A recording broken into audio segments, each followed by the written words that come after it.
ചേലൂർ ചെല്ലുമ്പോഴാണ് കേട്ടോ ഞങ്ങളിങ്ങനെ ഫ്രണ്ടിൽ എല്ലാവരും കൂടെ ഇരുന്നിട്ട് അത് ഈവനിങ്ങിൽ അതൊരു പതിവാണ്. അച്ഛനൊക്കെ ഉള്ള ദിവസമാണെങ്കിൽ എല്ലാവരും കൂടെ ഫ്രണ്ടിൽ ആ ഒരു സിറ്റൗട്ടിൽ വന്നിരുന്ന് വർത്തമാനം പറഞ്ഞൊക്കെ ഇങ്ങനെ ഇരിക്കും.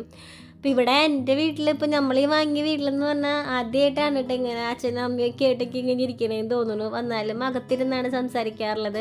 പക്ഷെ ഇപ്പോൾ ഇവിടെ ഇരുന്ന് കഴിഞ്ഞ് കഴിഞ്ഞാൽ ഭയങ്കര കൊട്ടും മേളമൊക്കെ കേൾക്കാം. നമുക്ക് സംസാരിക്കുന്നത് പോലും അപ്പുറത്തേക്കും ഇപ്പുറത്തേക്കും കേൾക്കാത്ത അത്രയും സൗണ്ടിലാണ് നമുക്ക് കൊട്ടൊക്കെ കേൾക്കുന്നത്. ഇന്ന് തുമ്പൂര് ഷഷ്ടിയുടെ ദിവസമാണ് കേട്ടോ.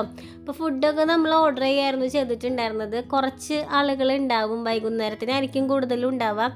ഉച്ചയ്ക്ക് ഇപ്പോൾ നമ്മൾ മാത്രമേ ഉള്ളൂ. വൈകുന്നേരത്തിന് ചേട്ടൻ്റെ ഫ്രണ്ട്സും ഒക്കെ വരുന്ന പറഞ്ഞിട്ടുണ്ടായിരുന്നു. കൊടകരയിൽ നിന്നും വരുന്നുണ്ട്, ചേട്ടനും ചേട്ടത്തിയും അങ്ങനെയൊക്കെ വരുന്നുണ്ട്. അപ്പോൾ കണ്ണനെയും വെച്ച് ഞാൻ ഉണ്ടാക്കാറൊക്കെ ഉണ്ട്. പണ്ടൊക്കെ കൊടകര ഷഷ്ടിക്കൊക്കെ വീട്ടിലുണ്ടാക്കാറ് തന്നെയാണ് പതിവ്. അപ്പോൾ ഇപ്പം എന്തായാലും ആളുകളെ വിളിച്ചിട്ട് വരുത്തുമ്പോൾ നമ്മൾ വായിക്ക് രുചിയായി ഫുഡൊക്കെ കൊടുക്കണമല്ലോ. വെറുതെ എൻ്റെ പരീക്ഷണങ്ങളൊന്നും നടത്തിയിട്ട് ആളുകളുടെ വയറൊന്നും കേടാക്കണ്ടെന്ന് വിചാരിച്ചിട്ട് ഓർഡർ ചെയ്യാണ് കേട്ടോ ചെയ്തിട്ടുണ്ടായിരുന്നു. അങ്ങനെ ഭക്ഷണമൊക്കെ കഴിച്ച് കഴിഞ്ഞപ്പോഴേ നൈറ്റ് എന്തായാലും ഉറങ്ങാൻ ലേറ്റ് ആവുമെന്ന് എനിക്കറിയായിരുന്നു. അപ്പം അത് കാരണം കണ്ണൻകുട്ടീനെ കുറച്ച് നേരം ഒന്ന് കിടത്തി. ഉറങ്ങൊന്നുമില്ല, ഈ ബലൂൺ കയ്യിൽ കിടന്നിട്ട് എങ്ങനെ ഉറങ്ങാനാ.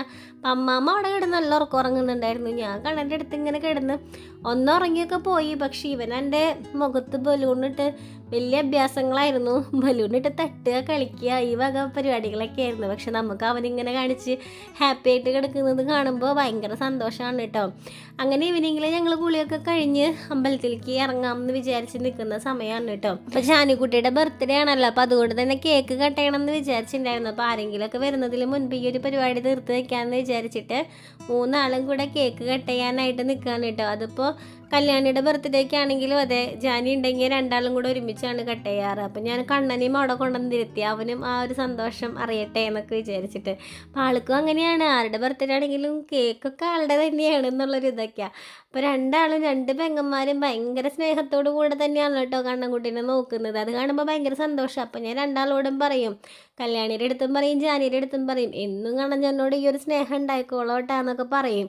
അപ്പോൾ 2 ആൾക്കും ഭയങ്കര ഇഷ്ടമൊക്കെയാണ്. കല്യാണി പ്രകടനം ചില സമയങ്ങളിലാണെങ്കിൽ ജാനി മിക്കപ്പോഴും പ്രകടിപ്പിക്കാറുണ്ട് കേട്ടോ, കണ്ണനോടുള്ള സ്നേഹമൊക്കെ പ്രകടിപ്പിക്കാറുണ്ട്. നമുക്കത് കാണുമ്പോൾ ഭയങ്കര സന്തോഷം. ഇവർ 3 പേരേ ഉള്ളൂ ഇപ്പോൾ ഇവർ 3 പേരും നല്ല സന്തോഷത്തോടു കൂടെ തന്നെ എന്നും മുന്നോട്ട് പോട്ടെ എന്ന് നമ്മൾ ആഗ്രഹിക്കാം. അപ്പോൾ കണ്ണൻ്റെ ഈ കൈ ഇങ്ങനെ ഇരിക്കുമ്പോൾ ഞാൻ പറയായിരുന്നു, എന്ന് കേക്ക് കട്ട് ചെയ്യാനായിട്ടിരുന്നാലും കൈ കൊണ്ട് കേക്ക് ഒറ്റ തട്ട് കൊടുക്കാറുണ്ട്. അപ്പോൾ കണ്ണൻ ചേട്ടൻ തട്ടും, വേഗം കേക്ക് നിൽക്കിക്കോ എന്നൊക്കെ പറയായിരുന്നു കേട്ടോ. പിന്നെ 3 ആളുടെയും കൂടെ ഒരു ഫോട്ടോ ഒക്കെ എടുത്ത് വെച്ചു. അടിപൊളിയായിരുന്നു കേട്ടോ ഫോട്ടോ ഒക്കെ കാണാനായിട്ട്.